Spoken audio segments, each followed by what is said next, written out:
Selamat pagi, Bapak Ibu, peserta Seminar Nasional Pengabdian dan CSR ketiga Fakultas Pertanian Universitas Surakarta.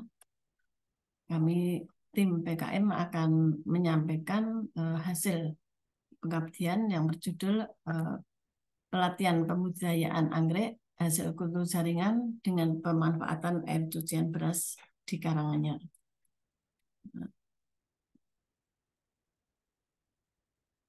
Seperti kita ketahui bahwa anggrek ini merupakan tanaman hias yang memiliki beragam bunga dan baik itu bentuk maupun warna yang menarik, serta memiliki nilai estetika dan nilai ekonomi yang tinggi.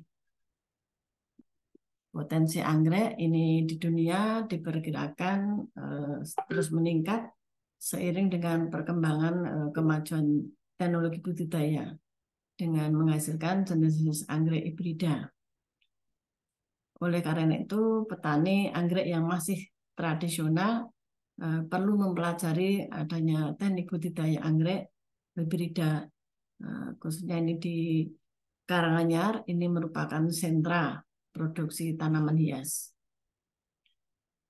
Tanaman anggrek hasil budidaya in vitro ini masih rentan terhadap perubahan kondisi lingkungan dan hama. Pemeliharaan tanaman ini hingga dewasa masih menghadapi banyak kendala pada tahap aklimatisasi. Pemupukan pada tahap aklimatisasi ini diperlukan untuk mempercepat pertumbuhan serta meningkatkan mutu bibit anggrek. Nah, ini adalah salah satu dari penggunaan pupuk, yaitu digunakan limbah organik yang berupa limbah air cucian beras. Nah, mengapa menggunakan air cucian beras ini atau air leri yang sering ini merupakan limbah rumah tangga yang mengandung vitamin B1 yang sangat berperan di dalam pertumbuhan akar tanaman anggrek setelah dikeluarkan dari botol kultur jaringan, serta sebagai anti stres untuk tanaman. Mengingat stres tanaman akibat dari proses pindah tanam ini bisa diatasi dengan pemberian vitamin B1. Sehingga untuk memacu tanaman ini dengan melakukan metabolisme sehingga mempercepat adaptasi tanaman. Nah, ini juga dijelaskan dari penelitian yang sudah kami lakukan, yaitu air leri kaya akan protein dan vitamin B serta vitamin yang mengubah karbohidrat serta menjadi energi, sehingga bisa meningkatkan kehidupan tanaman. Selain itu, air leri selain mengandung vitamin B1 juga mengandung unsur nitrogen, fosfor, kalium, kalsium, magnesium, sulfur, dan zat besi. Ya, Waridah et al. 2014 dan Sugiarto 2019. Berdasarkan uraian di atas, ini perlu dilakukan pendampingan serta pelatihan bagi masyarakat, pelaku bisnis tanaman anggrek ini dalam pemeliharaan bibit anggrek, terutama pada tahap aklimatisasi, yaitu dengan menerapkan teknik pemupukan menggunakan pupuk organik dari sisa limbah rumah tangga, yaitu air sisa cucian beras yang bisa digunakan untuk pemupukan. Dalam kegiatan ini dari tim PKM UNS melibatkan 2 mitra, yaitu kelompok tani, kelompok wanita tani dari Manunggal Usaha di Dusun Bolong, Karanganyar, serta kelompok wanita tani Lismatu Bakti, Desa Karangbangun, Matesih, Karanganyar. Kedua kelompok ini digolongkan sebagai mitra yang belum produktif secara ekonomi. Adapun tujuan dari kegiatan pengabdian ini yang pertama adalah untuk menerapkan hasil penelitian yang telah dilakukan oleh tim kami dengan memberikan pelatihan pembudidayaan anggrek hasil kultur jaringan dengan memanfaatkan air cucian beras pada fase aklimatisasi. Yang kedua, meningkatkan pengembangan anggrek, khususnya di kelompok wanita tani manunggal usaha dan kelompok wanita tani Wismatu Bakti Kabupaten Karanganyar. Adapun metode pengabdian ini sebagai berikut. Kegiatan dilaksanakan mulai bulan Mei sampai Agustus 2023 di wilayah Kabupaten Karanganyar. Adapun tahapan yang pertama adalah dari tim melakukan sosialisasi, yaitu mengenai program kemitraan masyarakat. Kemudian penyuluhan, ini adalah untuk menambah pengetahuan teknik perbanyakan anggrek hibrida secara in vitro, serta tahap-tahap aklimatisasi pada mitra, yaitu kelompok wanita tani manunggal usaha dan kelompok wanita tani Wismatu Bakti. Nah, setelah dilakukan penyuluhan, kemudian dilanjutkan dengan praktek. Praktek ini meliputi penyiapan media, yaitu menggunakan media sphagnum atau moss dalam pot. Kemudian pengeluaran bibit dari botol, dari hasil kultur jaringan. Kemudian setelah dikeluarkan, kemudian penanaman bibit ke dalam pot, jadi kompotisasi. Jadi dalam satu pot ini ada beberapa bibit yang ditanam untuk adaptasi. Kemudian setelah adaptasi sekitar 1 bulan, 2 bulan, ini baru dilakukan pemindahan ke single pot.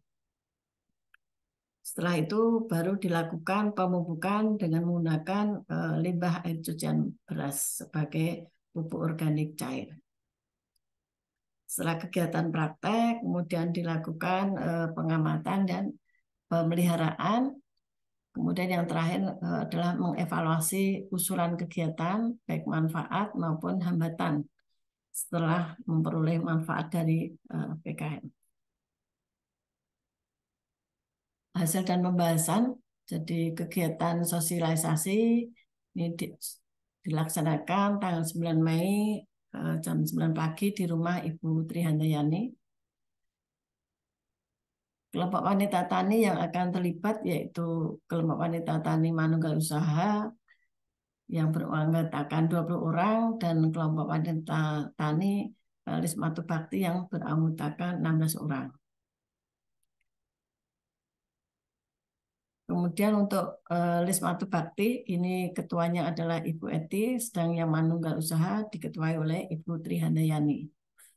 Dari hasil sosialisasi program kemitraan masyarakat ini telah disepakati penyuluhan dan praktek dilaksanakan tanggal 19 dan 20 Mei 2023.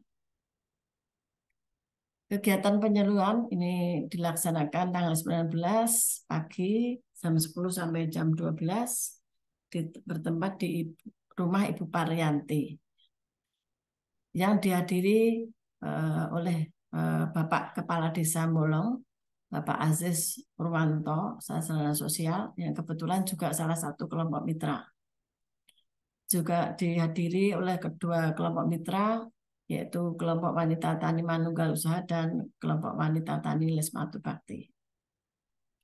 Adapun tujuan dari penelitian ini adalah memberikan gambaran awal serta menambah pengetahuan teknik perbanyakan anggrek hibrida secara in vitro serta tahap-tahap aklimatisasi. Adapun materi yang disampaikan oleh mitra ini yang pertama adalah seluk-beluk mengenai metode perbanyakan tanaman secara kultur jaringan. Kemudian yang kedua adalah teknik aklimatisasi bibit anggrek.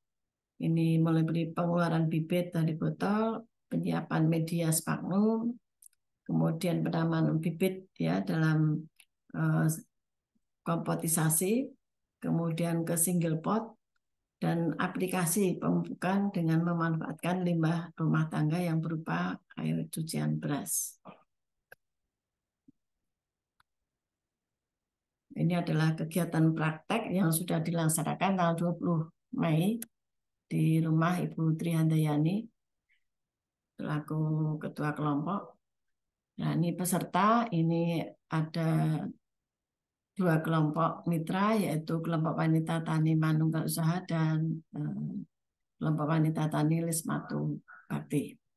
Pada kegiatan praktek ini juga dihadiri, ya, turut hadir, yaitu selain Bapak Kepala Desa, Bapak Aziz Ruwanto, Sarjana Sosial, juga dari PPL pendamping kelompok wanita tani, yaitu Ibu Faidaini Uktawanti, Sarjana Pertanian, juga dihadiri oleh koordinator PPL, ya, penyuluh pertanian lapang, Ibu Endang Warsini, Sarjana Pertanian, juga Ketua Gabungan Kelompok Tani itu Bapak Suratno. Selain itu juga ada kelompok tani dari BPP Karanganyar, yaitu Bapak Ngadimin di dari para di kelompok wanita tani saat praktek ini banyak dihadiri oleh para kepala desa dan koordinator PPL, ya. Nah, tujuan praktek ini adalah untuk memberikan kesempatan pada peserta untuk mengeluarkan bibit dari botol, ya, ke pot, kemudian bagaimana cara merawat bibit pada tahap aklimatisasi. Kemudian dilanjutkan dengan pemupukan. Ini dalam praktek ini ada kita bagi dalam 2 tim, yaitu tim A yang meliputi KWT Manunggal Usaha dan tim B ini dari KWT Lismatu Bakti. Kesimpulan yang bisa kami sampaikan yaitu yang pertama, adanya perkembangan teknologi yang semakin pesat. Ini petani yang masih menerapkan sistem tradisional ini semakin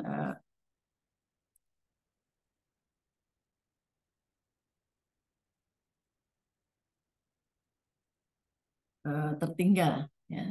Kemudian yang kedua, ini petani yang menjadi sasaran itu adalah KWT Manunggal Usaha dan Lismatu Bakti ini belum memiliki kemampuan untuk mengikuti perkembangan teknologi, terutama di dalam mengembangkan tanaman anggrek dengan teknologi aklimatisasi karena masih minimnya pengetahuan. Kemudian yang ketiga adalah program kemitraan masyarakat ini cukup berhasil dalam memberikan tambahan wawasan bagi petani serta menambah keterampilan dan pengetahuan mengenai teknologi aklimatisasi hingga pemeliharaan sampai pemupukan pada anggrek. Pemberian materi mengenai pemupukan menggunakan aeroleri dapat membuka wawasan petani bahwa sebenarnya pemupukan dapat diperoleh dari lingkungan sekitar dengan memanfaatkan limbah rumah tangga, sehingga dapat memangkas biaya produksi petani. Kemudian kesimpulan terakhir yaitu monitoring ini perlu dilakukan lebih lanjut untuk memastikan ilmu yang tersampaikan dapat diimplementasikan oleh petani. Tidak lupa kami mengucapkan terima kasih ini pada UNS melalui program kemitraan masyarakat dari dana non APBN tahun 2023. Demikian yang bisa saya sampaikan hasil pengabdian kami pada seminar nasional pengabdian dan CSR yang ketiga di Fakultas Pertanian UNS. Terima kasih.